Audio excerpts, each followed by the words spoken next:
Bonjour, je m'appelle Carole. Permettez-moi aujourd'hui de vous parler de la colère. Comment gérer sa personnalité colérique?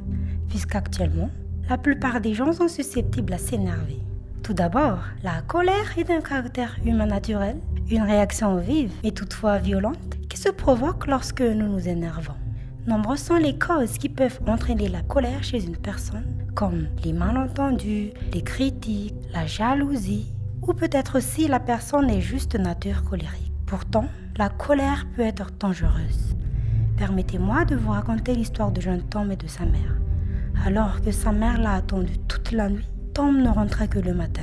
Sa mère, fou de rage, lui grondait. Elle criait tellement fort que ses articulations se contractaient.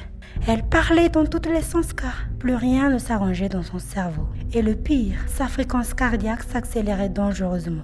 Hélas, à cause de cette colère, son cœur s'est arrêté soudainement et elle est morte. Un drame parmi tant d'autres que pourrait provoquer la colère. Non seulement la colère crée des lourdes conséquences pour notre santé, mais elle peut aussi produire des actes ou des erreurs irréparables si on n'arrive pas à la contrôler. Elle peut entraîner une personne au meurtre, à la haine, à la rancune, voire même au suicide. C'est pourquoi, afin d'y remédier, je vais vous proposer des solutions, des conseils plus ou moins simples et faciles à pratiquer qui vous aideront à gérer cette personnalité colérique. Premièrement, chaque matin au réveil, prenez de profondes respirations pendant 5 minutes. Ce petit exercice va vous aider à avoir une paix intérieure et apaisera votre santé mentale. Après ça, buvez un verre d'eau glacée pour le bon fonctionnement du cœur. Deuxièmement, lors d'une dispute, évitez de crier. Avant de dire quoi que ce soit, il faut que vous essayiez de vous mettre à la place de l'autre, même si cela semble très difficile. Pourquoi?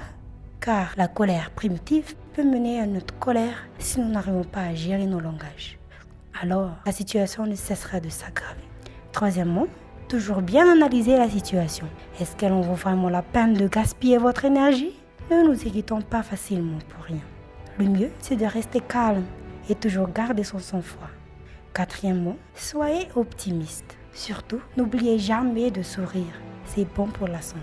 Le plus important est aussi de ne pas tout prendre à cœur les critiques des autres. Il vaut mieux vivre en cachette pour réaliser ses projets discrètement afin d'éviter toutes sortes de jugements. Et surtout, n'attendez rien de personne. Enfin, cinquième et dernièrement, éloignez-vous autant que possible des situations qui pourraient vous mettre en colère. Bref, agissez avant qu'il ne soit trop tard. Merci.